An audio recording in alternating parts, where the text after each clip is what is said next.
Thank you, Professor Dubey. It's a extreme pleasure for any organizer when we reach at this moment.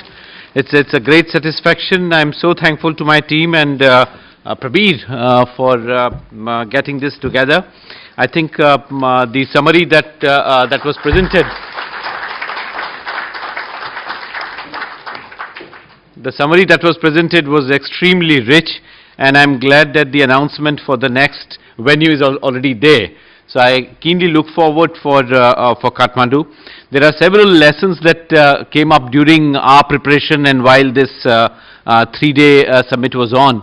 I was thinking that there are a couple of ways we can probably make sort of rejuvenate the process when we get together in Kathmandu.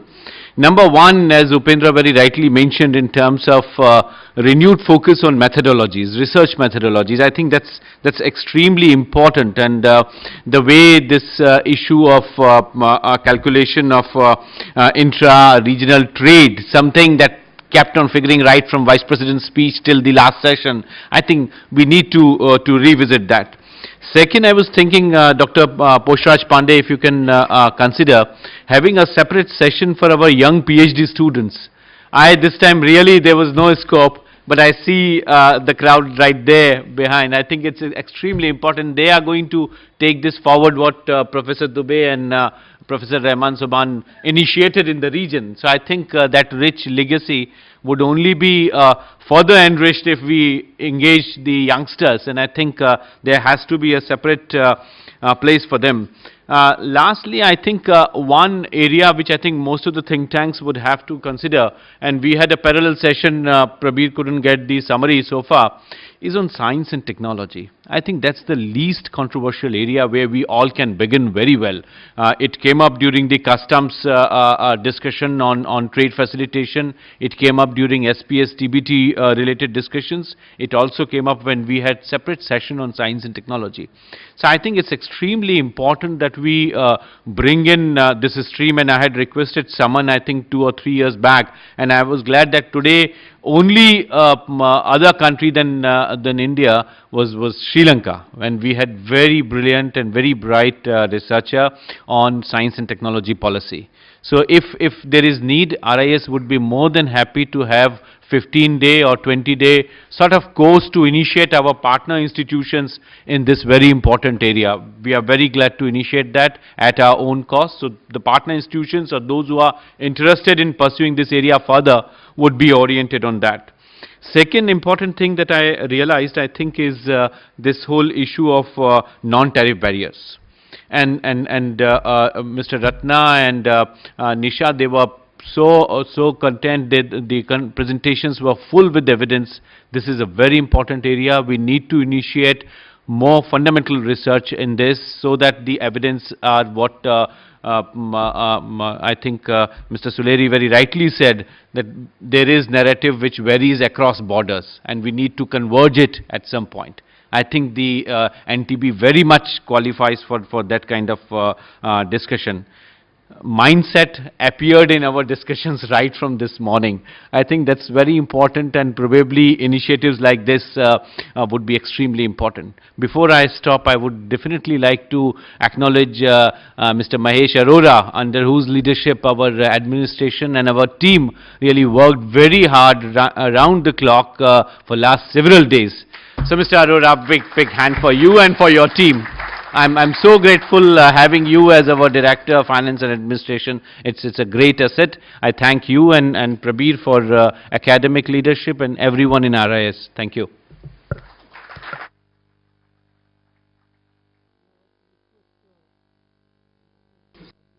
The Vice Chairman of RIS to make the closing remarks. Thank you very much, sir. I am not a specialist on South Asian affairs. I am a student. I work more on Southeast Asian affairs and multilateral trade policy. But during the last 3 days, let me say how wide-ranging and in-depth discussions that I have witnessed right from the inaugural address of our Vice President We have had presentations and views of the Honorable Ministers of Afghanistan, Bhutan, Nepal and Sri Lanka, and advisor to the Prime Minister of Bangladesh, senior officials, very distinguished heads of South Asian think tanks who have been on this intellectual exercise of taking South Asia forward for a long time. Many former ambassadors, including the former SAARC Secretary General who have been with us, the media, the private sector, the UN bodies, international financial institutions, NGOs, universities and experts. Views have been given on how to move South Asia forward towards closer integration and perhaps an eventual union. A question was posed during the discussions: have we moved any further than what was discussed at the 6th summit? I think Prabir's summary should have answered those questions, but what I definitely feel is that on two areas I felt the views expressed and the arguments advanced were very compelling. One was energy cooperation and another was on connectivity. Of course, this is apart from all the traditional areas on which we have been cooperating, trade and investment, etc.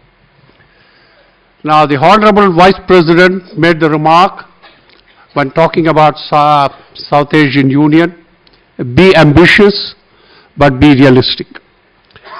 Now, if we look at the reality check, two sets of views were rightly made. One is that the reality on the ground in each one of our countries is very different from what is on paper and what is the declared policy of the government, be it in terms of trade or investment policy, thanks to NTBs or other unsaid impediments. The second argument is that there is even a wider gap between what is itself on paper from the very many ambitious ideas that we as think tanks are projecting. Now, there can be, I feel, very little doubt that both these gaps need to be addressed and narrowed if the 8th South Asia Summit in Kathmandu has to tread new paths. And of course, if we have to be more credible. An often heard comment, as was also already mentioned, was the need for a change of mindset. Minds have remained set because of certain political reasons or fear about the unknown, as again was mentioned earlier. I think think tanks have a responsibility to see how some of these perceptions or misperceptions can be changed. A second line of thought process was whether changes that we contemplate should be incremental or a big bang variety. While a big bang, if generally the think tanks are in favor of the idea, is useful, but this can happen perhaps rarely, only when the time is ripe. Meanwhile, perhaps we need to continue chipping away on simple but practically beneficial issues. How, for example, as was mentioned, having a one-way bridge at the border will bring benefits rather than two of them, which will take more time. How one-time common of opening and closing of the border gates will be useful rather than different times. And how one-time checking rather than both sides checking the goods the same over and over again will be useful. Of course, we can say all this, but you have to take this forward further, because there are mindset issues even on each of these items. There are trust issues. Now, how do we address them? Think tanks will have to see whether, apart from doing the academic work, can we take the governments along in some way, have a pilot project where these things are tried out. Maybe not one track or track 1 or track 2, but track 1.5, where both are involved, so that there is an ownership about the study and the outcomes of these academic effort. Yet another thought that comes to mind, and this is from what I have been looking at experience in Southeast Asia. Can we borrow some ideas from another neighboring regional forum, APEC, that is based on open regionalism? When APEC found that further liberalization of tariffs on open regionalism, their goals were Bogor goals, as you may be aware, they shifted gear to trade facilitation, supply chain connectivity, and ease of doing business. While SAARC too has these items on the agenda, but APEC went on to agree on measurable targets that transaction costs were to come down by 5% from 2002 to 2006. They were to come down again by 5% from 2007 to 2010, and these were achieved. They have now decided to bring down supply chain connectivity improvement by 10% between 2010 and 2015. Likewise, they have decided to improve on ease of doing business by 25% between 2009 and 2015. Now, questions can be asked, how do you measure them? But they have found out ways of doing it, and perhaps we can take a cue there. But what is important, I think was brought out also by the former SAARC Secretary General, is there ways by which we can monitor these things. If we can look at these carefully, first we must set targets which are achievable but ambitious and measurable. And secondly, can we in some way monitor them? This would take us much more forward. Again, there are many experts here who have far more experience than me, but I thought I'll just submit these thoughts for your consideration and examination till we meet at the 8th South Asia Summit. I would like to thank each one of you, and on behalf of Ambassador Shyam Saran as well, the speakers, the panelists, and the audience for all your cooperation. Dr. Sachin Chaturvedi, Dr. Prabir, and the faculty, and all the staff members of RIS. The discussions, if I may say so, have been frank, sharing of experiences and views rather than officials' views, which for me has been most welcome. The atmosphere that we have seen in the last 3 days have been in the form of a reunion, a camaraderie spirit, and working for a common purpose of bringing benefits to the 1.6 billion people of our South Asian or region. Thank you for making this possible. Thank you. Well, before I give the floor for the vote of thanks, I would like to just make a minute or 2 minutes comment, and it is that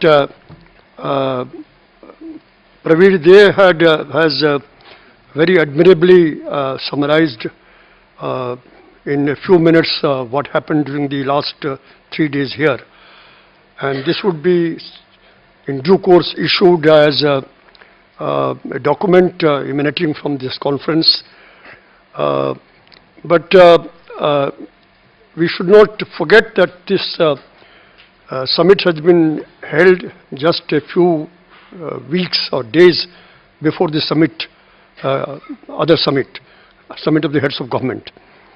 And I thought that it would be proper that if a few salient points emerging out of this summit could be addressed on behalf of this intellectual group, second track group, to the heads of government. And I would like to sum them up just in 4 or 5 points. One is that commit more categorically to the objective of economic union, and keep that in mind while forging cooperation in different areas. The second, a few roadmap, kind of milestones in the roadmap to that. And I entirely agree with Mustafiz that we don't have to say that you have free trade and customs union. I think we should say exactly what you said. There is 4 or 5 points that you made. And you know, if we achieve results there, we will automatically achieve customs union, as you pointed out, as well as economic union, very close to economic union. So spell out those 4 or 5 points, literally taking from what Mustafiz said.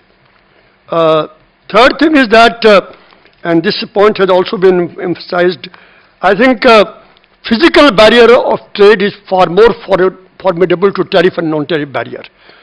And you can have total elimination of duty, complete removal of non-tariff barrier, and yet very little trade if the physical barriers continue. And therefore, some commitment to ensure that there is a seamless movement of goods and services from one end of South Asia to the other end, and how to work towards that.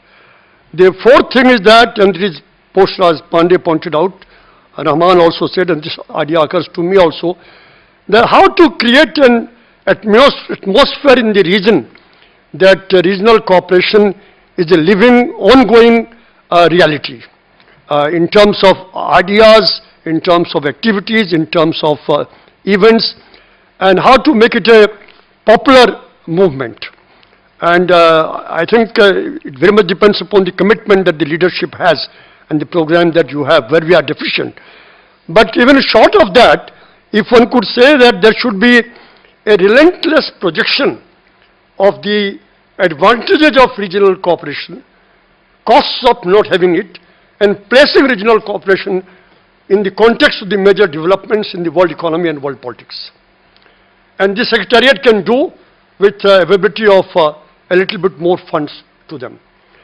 And I think finally, I would come to the point which has been endorsed by so many people, and that is to create whatever you may call it, a group of eminent experts or ombudsmen who should monitor the progress, who can hold a mirror to the political leaders. And in this context, the monitoring of the progress in the social development in the respective countries in the light of the social charter adopted by them and the civil society social charter prepared by the second track is extremely important, because as I pointed out yesterday, that regional cooperation integration has flourished only in those areas where there has been a continuing dynamism of the economy over a period of time.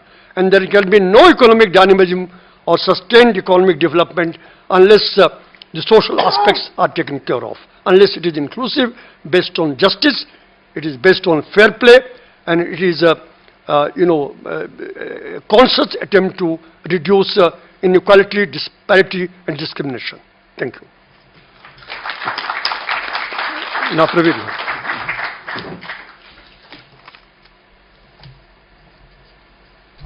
We don't have much time, but I have to acknowledge many people, because it was a bit challenging to organize the 7th South Asia Economic Summit, and I know why. We had, if you look at, guidance came from Professor Dubey from the beginning, and it was Professor Dubey who guided from the front. He is such an aged, very well respected person from the regions, and all the time when I badged him, he said, please come, we discuss. So if you see what we have done, 232 participants attended the South Asia Summit. In the agenda there was a name of 118 invitees, 114 papers were presented. This has remained very success. No need to need any methodological advancement here. It is very simple arithmetic. SAC Summit is coming up in the next later this month, and we are in touch with concerned department and in the MEA and others, and they confirmed to our chairman that there will be outcome of this, as Professor Dubey rightly said, this will be endorsed to some extent. I am not knowing to what extent, but there will be something. So we are grateful that you liked the 7th South Asia Economic Summit. and organizing. I'm very much personally, professionally, on behalf of the organizations, grateful to Swati, SAC Chamber of Commerce, Institute for Policy Studies, CPD, ADB, World Bank, and all other organizations to help us intellectually with financial support. And my special thanks to all reporters, actually, whatever I read out and what is going to be printed or published. I mean, I just copy and paste and did something, but it is all done by the RIS reporters. Almost about 20 people are working with me, so you need a round of applause. And very grateful to Professor Rahman Soban, Ambassador Shyamsaran, all our senior faculty member, my Director General, Vice Chairman, my all our RIS colleagues, Joint Secretary in XP Division, Mr. Syed Akbaruddin, Joint Secretary in the SARC and Border Connectivity, Dr. Gondani, who actually helped me to get some funding. And I'm grateful to Ambassador Shyamsaran, who took the initiative to write to approach him. Special thanks to Dr. Sanjay Kathuria, Martin Rama, and others in the World Bank to rescue us with this financial shortfall at a very crucial time. So thank you very much for you, Sanjay. Dr. Nagesh Kumar, both financially and with intellectual support, he guided the program. All the persons came from ESCAP, Miami Kitch, Matthew Hamill, Tang Fei, other international organizations. They were very much helpful all the time. They came out at their own. CII also played a very crucial role. I'm grateful to CII leaderships. All the RIS staff, as Director General rightly said, under the leadership of our Director of Finance and Administration, Mr. Arora. They have worked day and night to make it a success. If I don't say the name of 2-3 persons, then it will be grossly injustice to my the value systems. First is Dr. Prabir Saha, who helped me a lot.